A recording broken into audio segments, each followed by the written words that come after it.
Yo, you guys, this is Blacklist of the Abyss, and you're watching my review for Boku no Hero Academia, Chapter 34. Alright, and this chapter, the first part of this chapter actually focuses on developing Shinsou, and letting us know what kind of person this dude really is. Um, and I really enjoyed this. He has a quirk that would typically be associated with villainy, pretty much. I mean, he brainwashes people. Like if that's not a villain superpower, I don't know what is. All right, and because of that power he has, and because of how easily he can use it on people, people always get cautious around him and kind of assume the worst about him in terms of like, oh well, he's going to use his power on me. As a matter of fact, we even see Izuku do this later on in the chapter. Right when we're transitioning between this part and the part where he talks with All Might. Okay, even he like responds to Shinsou, and he's like, "Oh no, he's going to control me now," you know.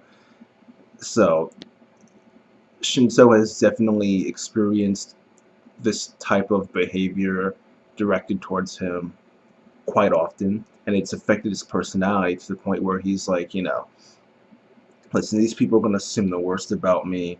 It doesn't matter how much of a good guy I act like. It's just not worth it to care about these people, because no matter what I do, they're never going to care about me, because they're always going to see me as the person who's going to end up being a villain instead of the person who's going to end up being a hero.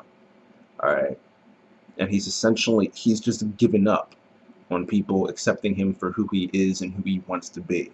All right. Um, I mean, we've seen him act like this throughout the series since his introduction, just his actual introductions, especially when you see him looking in at like all the Hero Course people and just like speaking his mind, not even giving a crap at all, you know. But clearly his personality has been shaped by all these things that have happened to him in the past. Now he himself has been treated, all right. But after this match with Isuku ends, you see all these people in the crowd in the stands. They're actually cheering for him. They're telling him, how well he did. They're calling him the shining star of, the general studies class. And this actually catches him by surprise. And he's surprised about this. All right, and these people are actually saying he's a natural hero and he would do great against villains, and they can totally see him being a hero and how he should be transferred into the hero course and all this. And this is a first for him, and getting this recognition, getting this acceptance, it actually gives him the confidence to be able to stand in front of all these people, including all the heroes, right? All the heroes, all the students, and he just straight up says to all of them, "Listen, I'm going to surpass all of you, and I'm going to become the greatest hero." All right, so this, in my opinion, is really good development for Shinsou. I really enjoyed this third of the chapter. I thought it was great, really. I really did.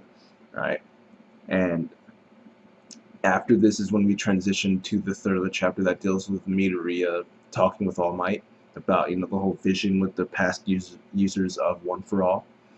And according to All Might, he doesn't really know much about this vision.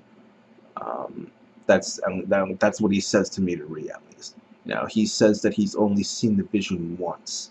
All right, but he says it's a sign that Midoriya is actually getting used to One for All.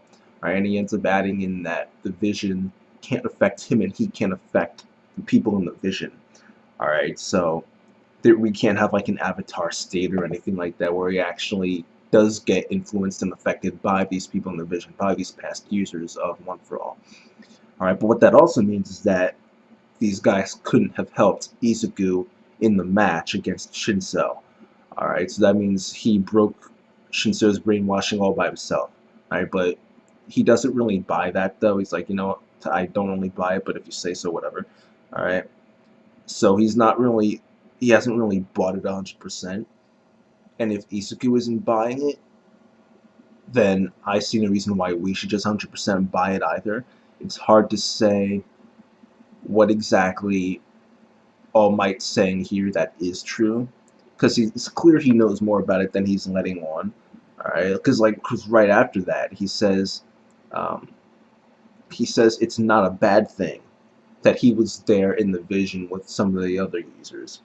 All right, which he he's clearly hiding that. I mean, he's obviously hiding things from Izuku here. All right, but maybe he's just trying to. He could also possibly just not want to overwhelm him. So instead of telling him like, oh yeah, actually, there's probably going to be a point where these guys are going to like not take you over, but like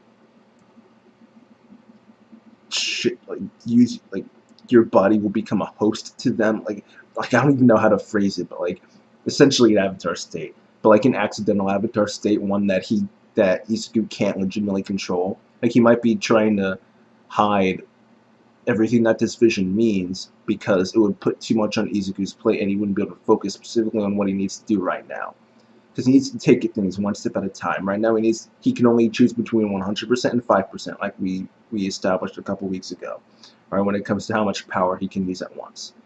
Right, so he needs to work on that. That's like the first thing, actually controlling the power. So before we can get to like the vision and crap, he needs to tackle this challenge first. So it might be that All Might is just trying to keep him on the right track and not have him, get overwhelmed. All right. But as for what he was insinuating when he said it's not a bad thing that he's there in the vision, I think that vision, all right, it's the past users of One for All, right? And if All Might is there in that vision, which Izuku said he was, then that would have to mean that All Might has lost more of his power than we originally. I mean, not we originally thought. I mean, we already knew he was losing a ton of power. When he was facing the villains, he was pretty limited in what he could do towards the end there because he had done everything he could. So I think the fact that his being there in the vision, it's just a telltale sign that he doesn't have much longer left. He's hanging on by a thread right now. All right, even more so than we previously saw. All right, that's what I think that means. All right, but that's the second part. The third part focuses on Todoroki. All right, he ends up having a confrontation with his father where he essentially says "screw you." That's pretty much it. He says "screw you" because Endeavor's saying typical stuff. I created you for this purpose. You should fulfill your purpose and all this stuff, right? And Todoroki's saying, no, screw you. I'm gonna do what I want to do, and I'm gonna do it with just mom's power. And Endeavor tells him, listen, you're right now you're nothing but a school child. Right? When things get serious, when you enter the real world, and you're gonna find yourself in situations where you have to fight at full power, not just 50%. Right? And that does make sense. That does make sense. He's a school. He's in school right now. He is in school right now. He hasn't. Once he graduates and once he becomes a legitimate hero and actually has to fight like legitimate threats and doesn't get backup from heroes that are already legit, once he has to go one-on-one with someone or be handicapped, once he is going to find himself in situations where he can't hold back. All right, that makes that it's perfectly logical to think that, so Endeavor isn't really wrong when he's saying this, right? But at the same time, Todoroki's 50% is pretty legit. Because this dude completely wrecks Sarah. Like, this dude just said boom and it was over.